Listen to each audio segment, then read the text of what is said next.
Okay, welcome to another episode of the Pro Black Perspective. I'm your host, Oni, and today we're going to do something new and exciting and special, and that is we're going to do African Confessions. Now, what is African Confessions? Well, it's a new series, let's see, where we look at letters and comment on possible solutions, okay?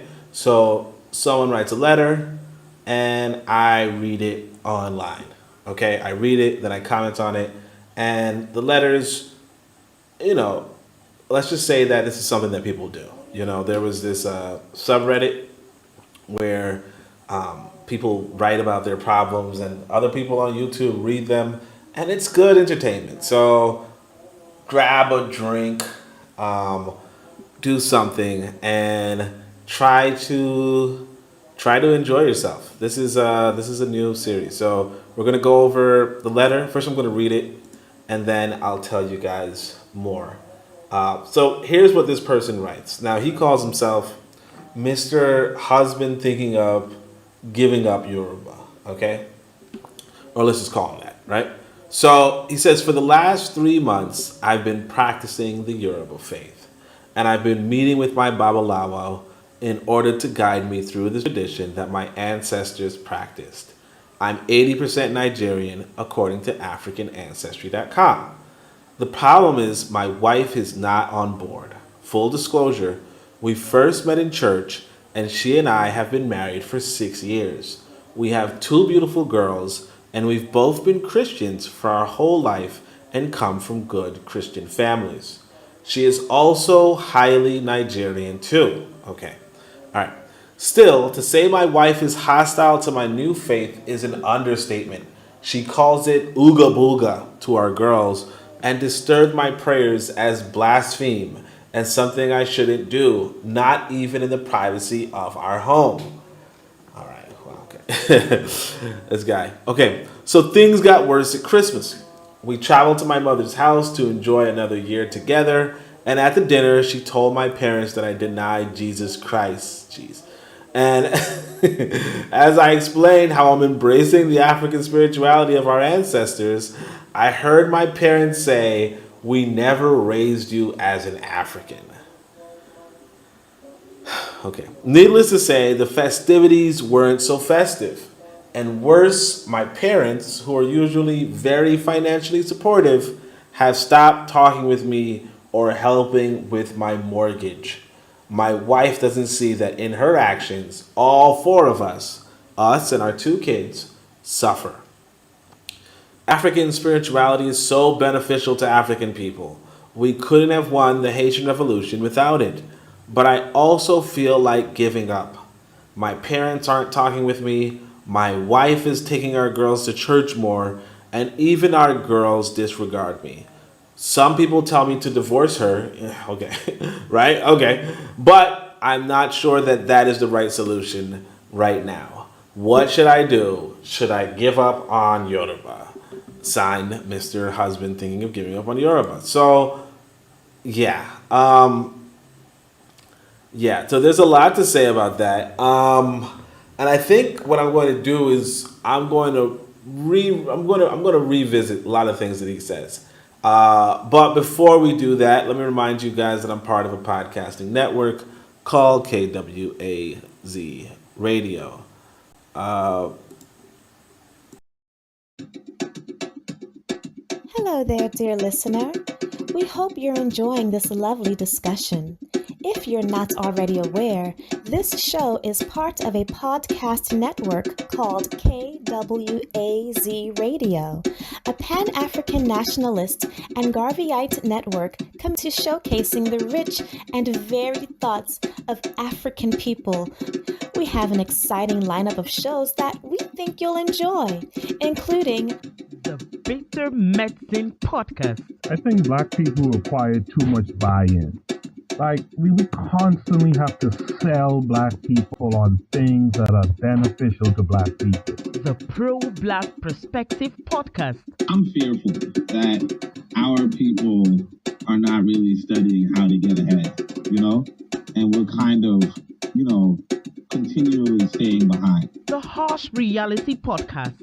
To me, it don't matter. I think people are so dumbed down. It wouldn't matter what you reveal to them. They still are in the matrix. They in the simulation. They're going to keep doing what they did. They lemmings.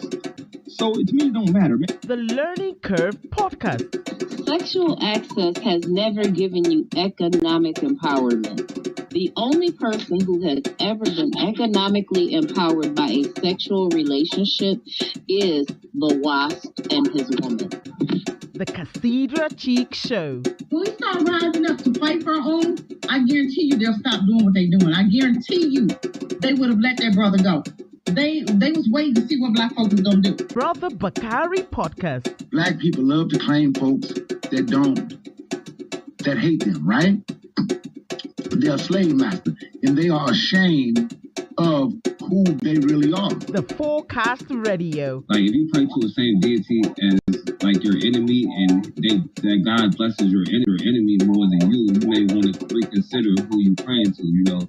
And Tanzan, African Mind. Africans generally are welcoming of everyone. Sometimes, to my consternation, I think that they should be less, welcoming. If you love our podcast network, we would be grateful if you could rate and review us on Apple Podcasts. Follow us on social media, like and subscribe to our YouTube channel, and check out our website at www.kwazradio.com for more information.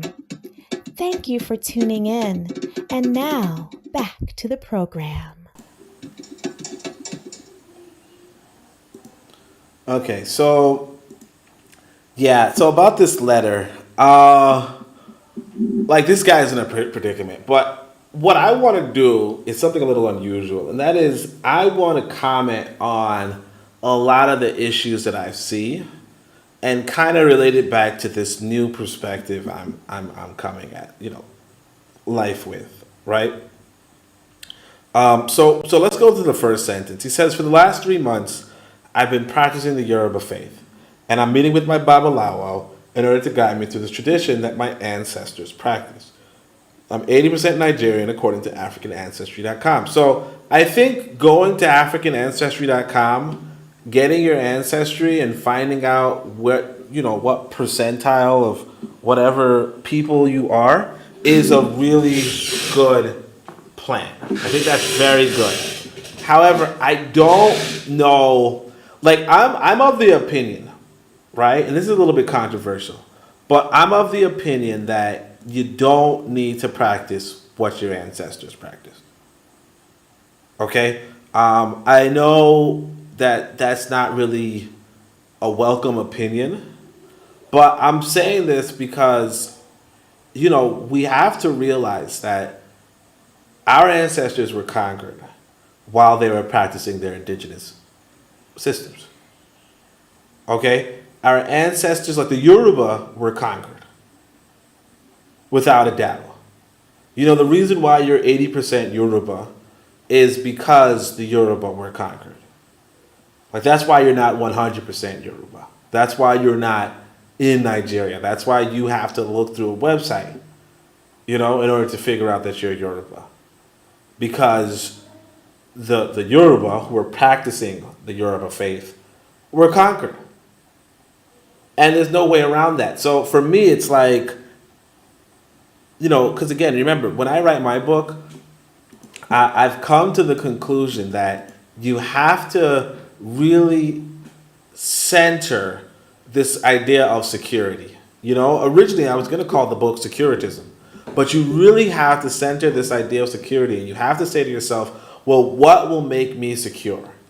And I hate to say this, but the traditions of your ancestors are not a guarantee that you will be secure, because it didn't secure your ancestors.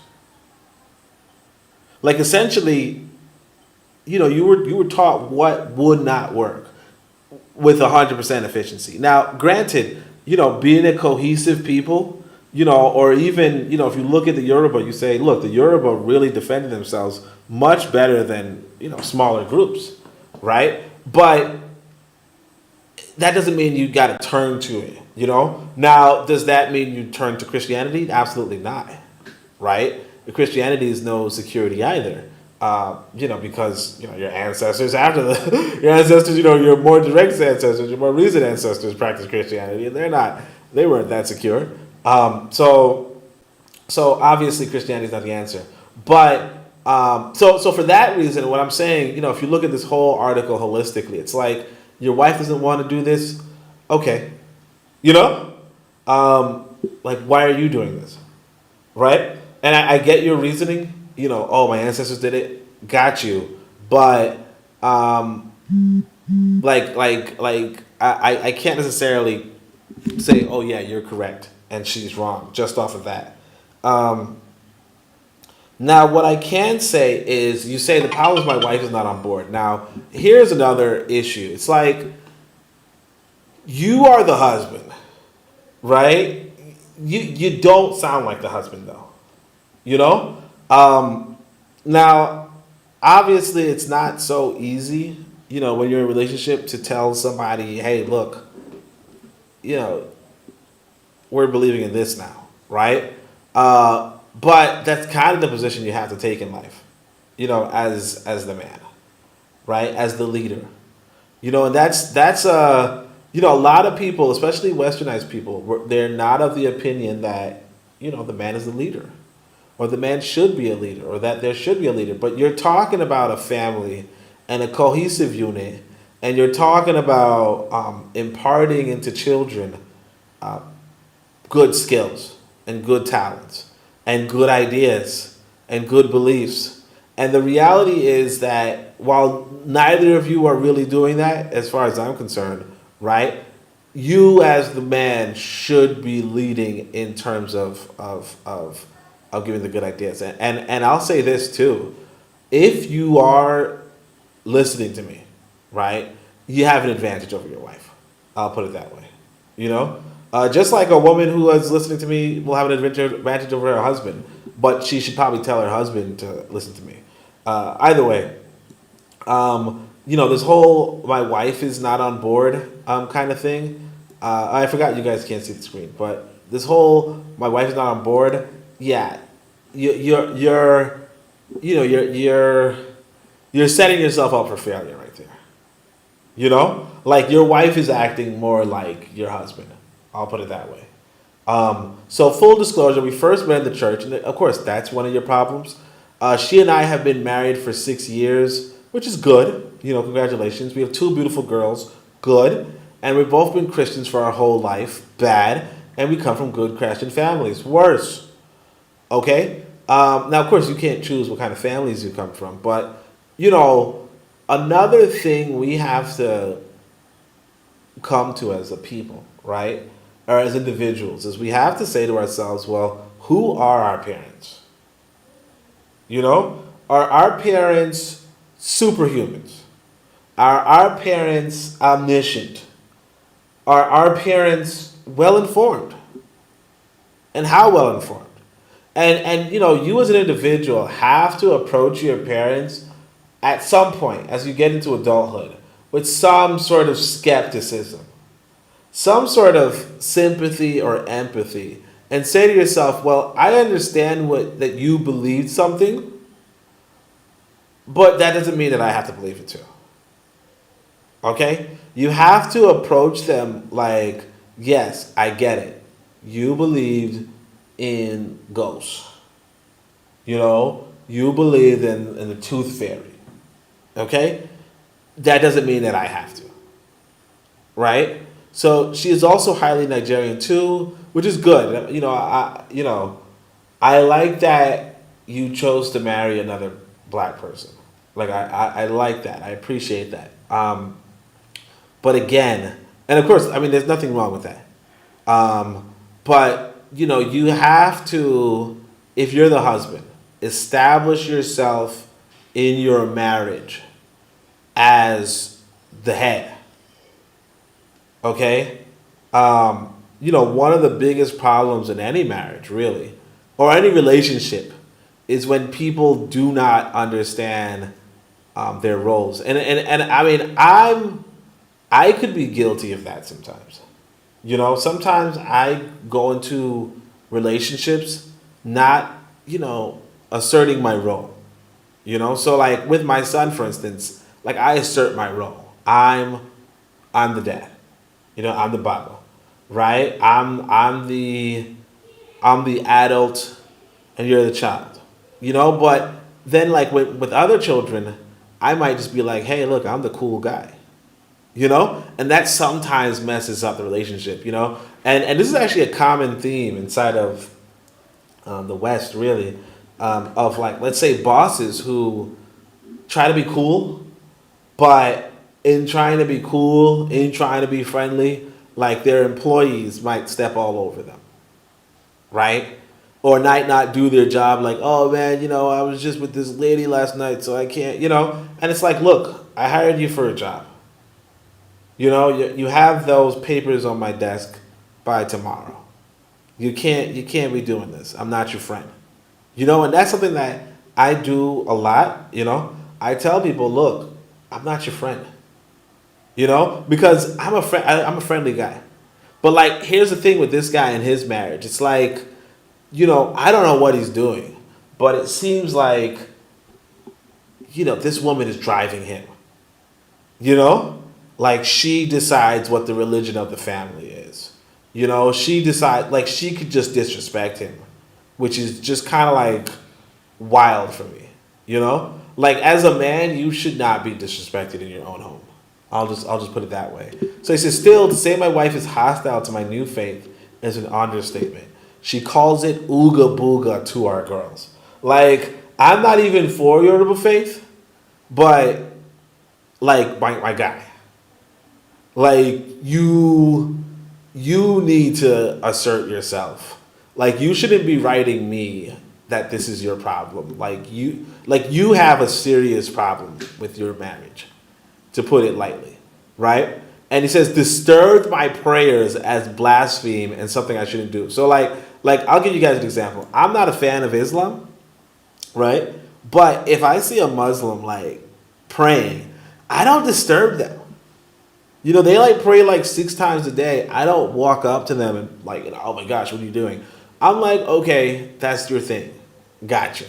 Right? Yeah, that's your thing. Gotcha. This man practicing a new faith, right? And you guys remember Malcolm X was talking about that too. Like, hey, whatever, right? But he's practicing, or I don't know if it was a Malcolm X or not. There was just a video that they said it's Malcolm X. But this guy's practicing a new faith, and his wife is interrupting him. That is insane. He says, not even in the privacy of our room. Like, he is insane.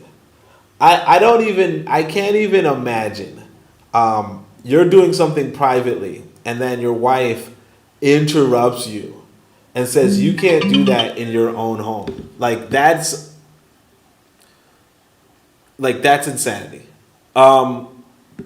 Anyway. So yeah, that's a big problem. That's one of the big problems. So he says things got worse at Christmas. So again, one of the things you should do if you're not a Christian is not practice Christianity. Like not practice Christianity. That's that too, right? Don't go to church.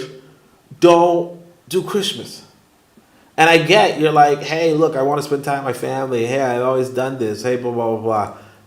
There's nothing good that's going to come from you keeping up with traditions that you shouldn't have been practicing to begin with. Okay, there's nothing good. You're going to get burned. And that's what happened to this guy. Things got worse to Christmas. We traveled to my mother's house to enjoy another year together. So he does this regularly. And at the dinner, okay, they eat dinner, Christmas dinner. I used to do that, and then, like, I used to do that with my mother. Not really either. Like, it's more like she would like beg me to show up. And then when she passed away, I stopped doing it. Like, no, without a doubt. But anyway, so it's another year at the dinner. And I don't think I even did it when she was alive. But like, yeah, I definitely was like, nah, not doing it. But anyway, she's told my parents that I denied Jesus Christ. Now again, you're at a Christmas party. It's a very appropriate conversation at that point. Right? And of course, this woman's harassing you about ooga booga and you're like, yeah, let's go to my parents. Like clearly she doesn't respect you as a man, and it's probably because of the fact that the parents help you out, but she clearly doesn't respect you. And like respect is so important in a relationship, especially if you're the man. So like you made a whole lot of mistakes. But again, you're practicing Yoruba faith and then you go to eat a Christmas dinner. Like come on. So she says you deny Jesus Christ. And yeah, you should. I'm not 100% sure that the dude is real because most of the stories are fake. His genealogy is fake. The Jewish story is fake. So it just really seems like, well, if the Jewish story is fake and his genealogy is tied with the Jewish story, he's probably not real because the Jewish story is definitely fake. But as I explained how I'm embracing the African spirituality of our ancestors. So again, you don't have to embrace African spirituality. Even so, I get it. I'm not going to commend you, but I get it. He says, I heard my parents say we never raised you as an African, which is, yeah. I mean, yeah. Again, a lot of people, even Black as Midnight, don't regard themselves as Africans, and it makes sense. Like if you look at Africa as a continent, or if you look at yourself as an American, maybe you can't look at yourself as an African. Just because you look at yourself as an American, and you feel like Africa is a particular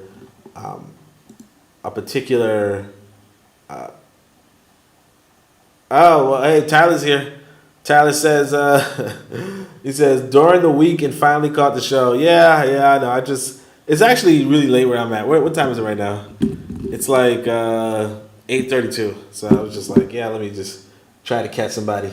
But like, it looks like, it's a 0 concurrent viewers. Well, I guess it went up to 2, 1, but yeah, it's all good.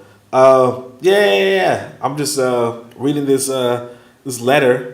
Yeah, and it's like the guy is just, I don't know, he's just not, like there's so many things wrong, and that's why I try to promote my book, because I feel like a lot of times people don't get a good message.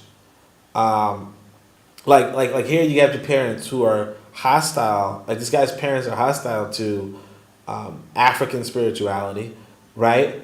And they're like believers in the Christian faith, European spirituality, if you will, right, or European cultures or whatever.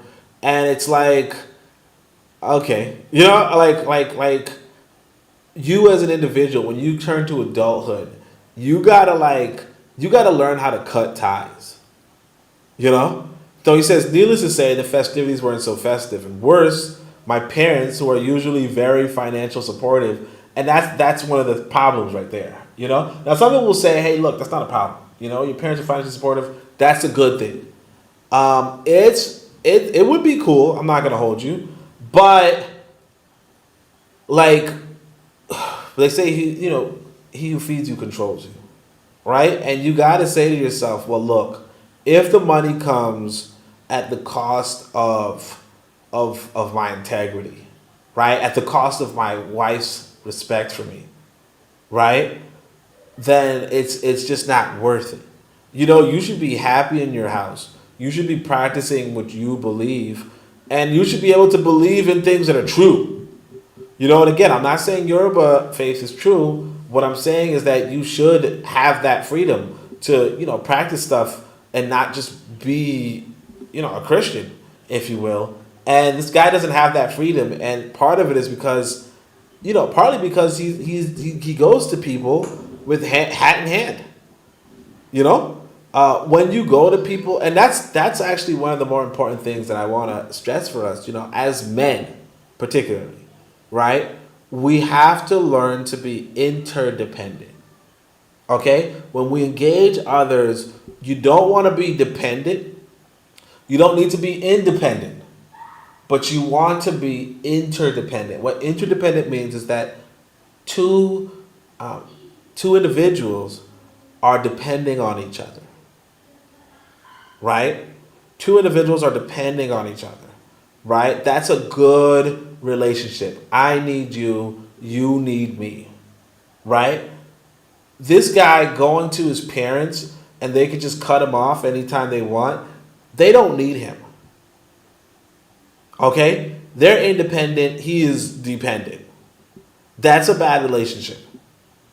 Now, granted, with your parents, I get it, but, at adulthood, you should be able to, you should be weaned off the titty. Okay? You don't have to be on the titty well into adulthood. So, he says, the worst, my parents are usually very financially supportive, have since stopped talking with me or helping with my mortgage. So you want to pay your own mortgage. That's pretty much it. My wife doesn't see that in her actions, all four of us and our two kids suffer. So again, your wife's not going to respect you. Especially if you come around to her and say, look, we're suffering because you told our parents blah, blah, blah, blah, blah, blah. Right? She's not going to respect you, dude. Like, a woman will... No, put it this way. All humans respect security. Okay? All humans respect security. What you're communicating is insecurity. Okay?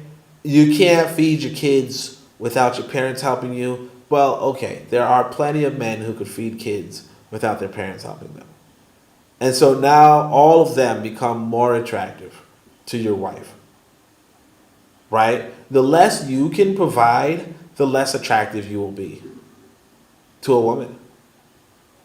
And that's just it. Like if you're on your first date and you tell the woman, hey, I don't have my wallet with me, can you pay for the first? Like unless unless you're carrying around, I don't know what I don't know what to call it, but like she's gonna be like, look, I don't need this dude, right? Meanwhile, if you're just sniveling, whatever, and you're like, yeah, I could buy you the whole store, you got family at home, I'll pay for them too. Right? You do all that, and of course, that's big simping. I ain't gonna hold you.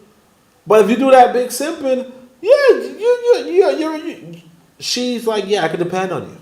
Now, granted, again, she might still want, the guy who's carrying the whatever. But, I mean, like, yeah.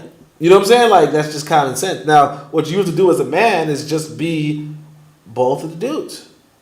Be the good lover and the good provider. And then, yeah, you have women who fall in love with you. But this guy, who's like, hey, look, I can't provide for my family. I'm asking mommy and daddy. And, I'm going to practice a new faith. Like, come on. Anyway, so he says, African spirituality is so beneficial to African people. And I don't know if you guys would prefer to have seen the text, but whatever. African spirituality is so beneficial to African people, we couldn't have won the Haitian Revolution without it. Now again, this Haitian Revolution thing, I don't agree with it. I get what they're saying, but I don't agree with it. In fact, I remember I was watching Bit of Medicine podcast. So you guys should watch Bit of Medicine podcast. It's pretty good. And they're having a conversation, and they actually brought up the same point, about the Haitian Revolution. And I think Koku asked, did the Haitians even win? And then the conversation came around to, well, actually, what caused Haiti's loss was that, the mulattoes sold out Haiti. And I can't remember which book. It could have been my other book, the Book of Power, where I point out the people who won the Haitian Revolution were the mulattoes, right? And the way you know that the mulattoes won is that even though they were like, I can't remember, 5% of the population, or 10%, maybe 5%, right? Even though they were 5% of the Haitian population, after the revolution was finished, they composed 2/3 of the government. And the only thing stopping them from more or less total control was that Dessalines was a black man, and he was the president. So what they do, they killed him. So, realistically speaking, the mulattoes won the Haitian Revolution. You see what I'm saying?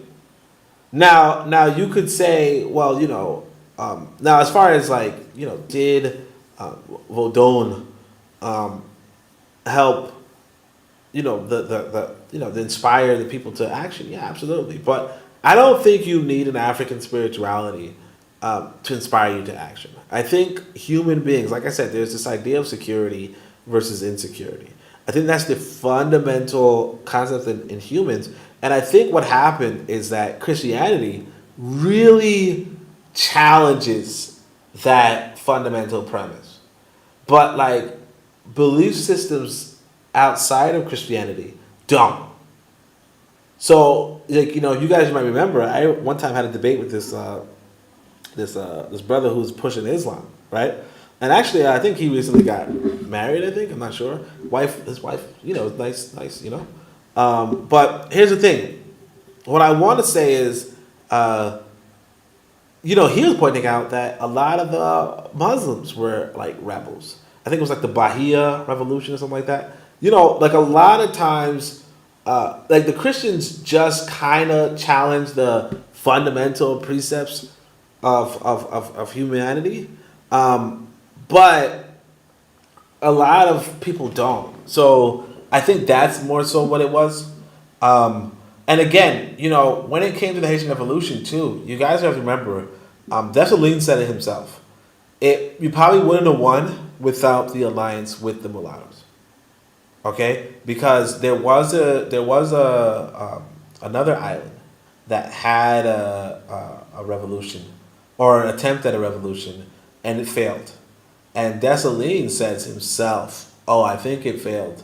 Like my conclusion for why it failed is because we didn't work with the mulattoes. So it's really a bad situation. Like the Europeans had a really good position when it came to the oppression of African people in the Americas. And I don't think the tipping point was quite the spiritual system. But it is what it is. So he says, look, I also feel like giving up. My parents aren't talking with me. My wife is taking our girls to church more. Now again, if these are your kids, okay, you have not just an equal say, you have a greater say in their education. Okay? So use that. And even our girls disregard it. Now, granted, they are girls, so you would expect them to be accompanying your wife. But at the same time, it's like, dude, like you can't be getting disrespected in your own house. I don't even know how you think that's good for your daughters, right? It is much better to be disrespectful of your wife than for your wife to be disrespectful of her husband. Just gonna put that out there because. You as a man, like you're a man. So he says, some people tell me to divorce her. And look, that's a tough call. Mostly because you don't seem to be trying. Okay? If you're really sincerely trying at a good relationship where you're a damn man, then, staying with your wife and your two girls is a good thing. But, it's like you don't even, like, I don't know why you even got married, honestly. Like, I don't know why, if you can't be a man, I don't know why you got married. Like marriages are for men and women, right? And one, doesn't seem like you're much of a man. And two, it doesn't seem like she's much of a woman, right? So it's really unclear why you got married. But for that reason, I can't really recommend you get a divorce because, I do think you should be married, but I think you should like try to be a freaking man, He says, but I'm not sure that is the right solution right now, so I don't know either. But I said, what should I do? Should I give up on Europe? Now again, I'm not a big adherent, like I'm not a big supporter of any sort of spiritual systems because, the reality is I don't think spirits are real. I deal in the real, I deal in the material. Spirits are not material. Even Nkrumah had a book, I think it's Conscientism. I think I read it before online. So, if you guys look through my YouTube history, you probably find me reading through the book. And I think at some point he's like, look, spirits are not material. And I'm dealing in the materialist world. And so I think he tries to relate materialism spirit, but it's like you're like, okay, come on, we can see that, you're kind of like hand waving that, but yeah, I do think, like, do I think you should kill one in Yoruba? Absolutely, but not for your Christian wife. I think what you need to do is go be a man. And so, what I would tell everybody already, obviously, is you guys see the book to the left. You see Uangalifu. I want you to get yourself a copy. Get yourself a Uangalifu and, start to think about how to be a man versus whatever it is you're trying to be. Okay? I think that would help you a lot. But besides from that, that's actually the entire letter. I think, I don't know. You guys let me know what you think about this kind of program.